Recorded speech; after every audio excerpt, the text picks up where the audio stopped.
So can you tell me who you are and where you're from and where you came from? Sure. My name is Shrreya. I came from Kharkiv, Ukraine. I'm from the center of the city, and I'm originally from San Francisco in the United States. Right, and you're an exchange student. No, I chose to pursue medicine in Kharkiv. So I already have my bachelor's in biochemistry, and I just decided to pursue higher education in Ukraine. And why did you decide to do that? It was affordable, and I wanted to be a doctor without, the U.S. crippling academic debt. So I just decided Ukraine would be a great option for me and for my parents because they have to support my sister. So I was trying to work and support myself through school. And we're sitting right now in Krakow, and you're staying here for a while. Can you tell us how you ended up here? What happened? So actually, we were sleeping, and my dog started whimpering. Her name is Biscuit, and I woke up because of her whimpering, and immediately, like 4 seconds after, there was the first bomb in Kharkiv. It was around 4:55 a.m. Then there were four more, and I was frozen with panic. I didn't know if it was a drill because we had gotten notification from our university that there would be air raid sirens as drills. So we weren't sure if the bomb was a drill. I was texting my classmates. We were all in a panic, not sure if there was fake news about the fire or not. But once it got confirmed, I immediately decided I need to leave by any means possible. So me and my friend and two other friends were trying to find out how we can leave because we didn't have a whole lot of time. We knew instinctively that we would be trapped if we didn't get out. So, what did you do? How did you get here? So you were in Kharkiv, right? And you managed to get to Krakow. What did that journey look like? It was a lot of panic in the beginning. We tried to rent a car first, but there was no one who would rent us a car. So we ended up paying $400 each for a seat in a taxi just to get to Lvov.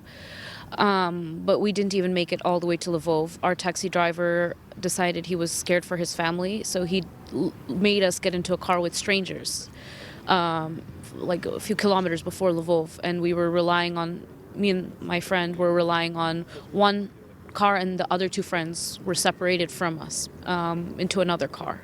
So it was very difficult, and along the way I had to leave my dog behind because the taxi driver didn't want her hair flying everywhere, and he told me you have to leave your dog, and she was my emotional support animal. So I trusted him with her, but yeah. Your dog is still there? No, he threw her on the streets and he didn't tell me, and I found out through Instagram stories. Oh God, that's terrible. You managed to get to Lviv eventually? Yes. And that is how did you cross the border from there? We first booked a hotel because we didn't know where our other two friends were. Signal was terrible at the time, and they ended up renting a house, and they were saying, do you want to come stay with us? And I said, no, we need to get out. And they were saying, let's take a train. We were not sure at the time if the trains were going to be bombed. So I was like, let's buy a car. So we put together all of our savings of $4,000. We bought a car, and we were stuck in line in Lvov. We took a shortcut through this path that we found on Google Maps, which was entirely rural. There were a lot of bumps, and in the process of trying to maybe save ourselves 1 or 2 full days in the line, we ended up breaking the car radiator because it was so bumpy. So after that, we were stuck in line for the next 3 days. So it could have been a potentially 5-day trip. So. Yeah. Did people help you when your car broke down? How's the help in Ukraine? So the car hood started smoking, and so I FaceTimed my dad, who's an auto guy. He's like, it's a problem. You need to get unlimited water supply. And then we tried to keep driving the car, and the battery ran out of power because we were charging all of our phones to keep in contact with our loved ones. So Ukrainians helped us by jump-starting our car. We borrowed cables from one car, another car drove up, jump-started our car. We offered to let him take our place in line, but he refused. He went back to his place, and they even saved our place when we needed to grab gas and stuff. So we were all working together as a community, but the road to Lvov was very dangerous. You had truck drivers trying to swerve to prevent cars from cutting, which almost caused us an accident because our taxi driver, you can kind of tell what type of person he is, was trying to cut the line. And it was a dangerous route. There was a lot of hatred towards people cutting the line. We were offered at one point $1,000 for our spot in line, which we refused. Yeah. So do you still have contact with people within Ukraine or the city where you came from? Yeah. well, thankfully, most of my friends have escaped. I have 2 friends. I contact them every day to make sure they're safe. I helped one of them escape.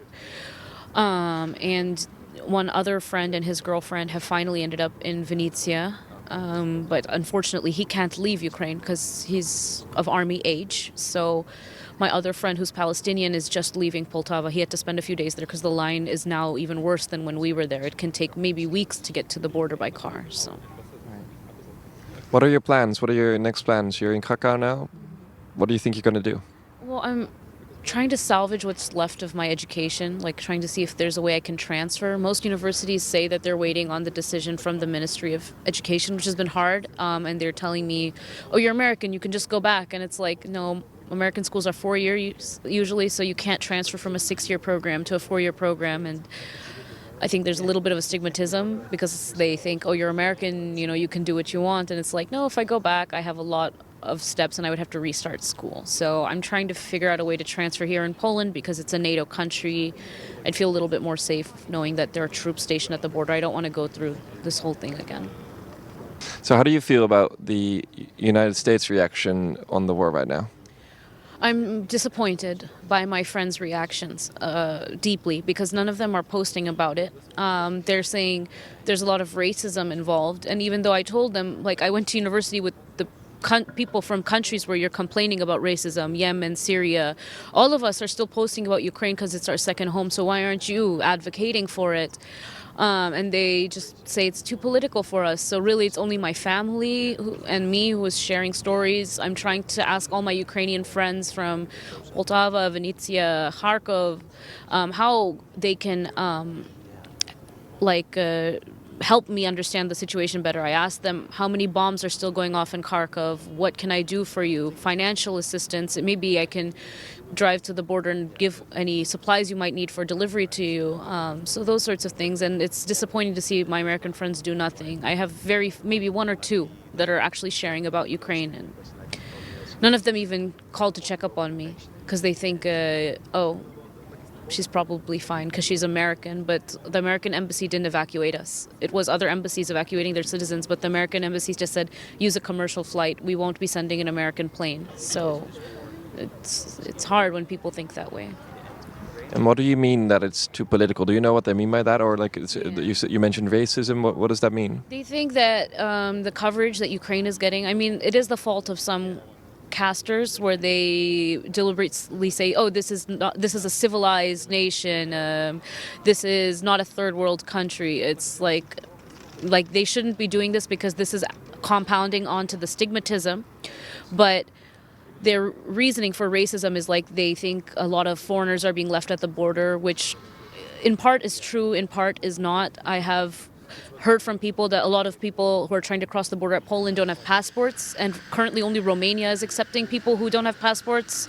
My 3 Moroccan friends, they're foreigners, they're Africans, they made it out. So I'm trying to tell them, like, we even saw a bus full of foreigners being carried out. So what you see is not the entire story. And yes, racism sucks, but people are dying. Can you please share? And it's silence from them. You probably know a lot of Ukrainians, right? Having lived there for a long time. How do you feel about these people? Are you hopeful for the country right now? I'm hopeful when I see like how unified people are. I remember talking to a lot of my Ukrainian friends pre-war and them saying Zelensky's not a good president, he's not doing a good job. And I had really only one friend, Michael, who said this Zelensky is a good president. And now everyone's hailing him as a hero, which, makes me feel hopeful because if you could change political views of people who are maybe against the government to unify and see that, yes, Ukraine is standing in solidarity, I think it's hopeful, at least. I'm not so hopeful about Kharkiv. I'm sure you've seen the pictures and videos. Our sister school got bombed. But I'm hopeful for other cities like Venezia and even Kiev. I'm very, very hopeful.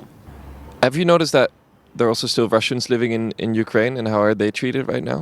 So a lot of one of my dearest friends, Victoria, she's from Crimea, but she decided to go to Ukraine for a better future with her husband, who's Russian. And when they tried to escape the border to Poland, they were met with racism, and they were told he's Russian, he can't go through. And even though he has Ukrainian temporary permit to stay, the only way that they could escape was by asking a Polish man for his help, and he took them across the border, which is why we were able to reunite with them recently. But a lot of my friends who have Russian passports, either by way of one parent or their nationality is Russian, but they grew up in Ukraine, they face a lot of racism even now. Like in Kharkiv, we're a mostly Russian-speaking city.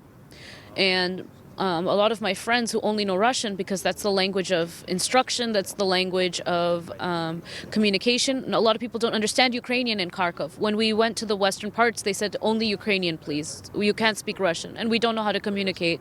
We're communicating with some words we know might be similar between Ukrainian and Russian, and our hands. But it's difficult. It's really difficult. And I can't imagine having a Russian passport and trying to escape when you've lived your whole life in Ukraine and being denied just because of your nationality. They don't know your history.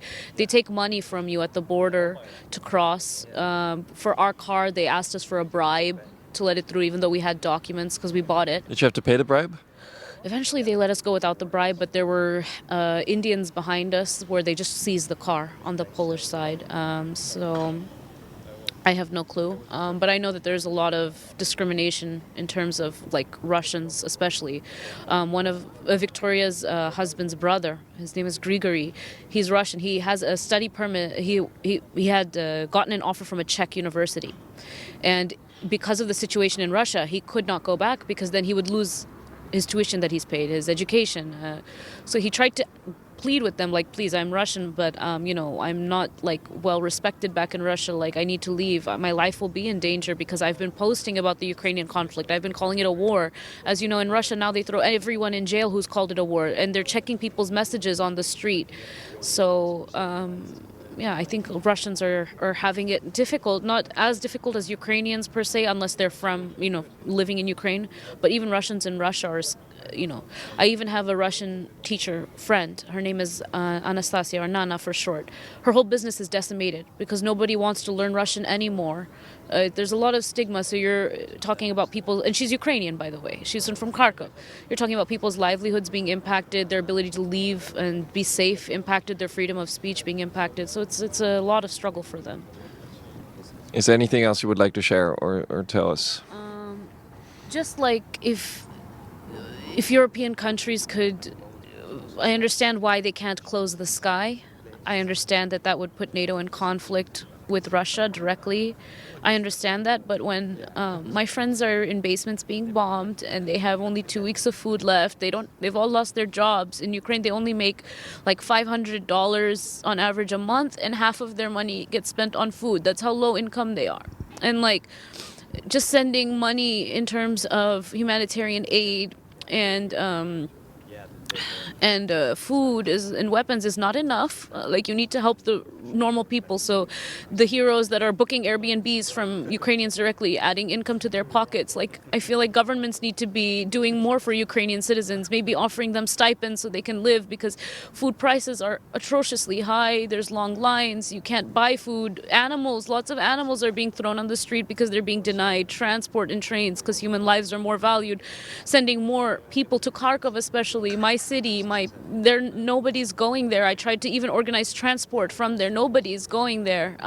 So please, if they could do something about the more eastern parts of Ukraine or offer stipends for Ukrainians, I think that would help more than just helping them militarily, because eventually this war will drag on and it'll break people's spirits, and that's the last thing we want to happen in such a war. We want to keep the Ukrainian morale high and their spirits high to make sure that they keep fighting. Thank you so much for sharing your story. Thank you.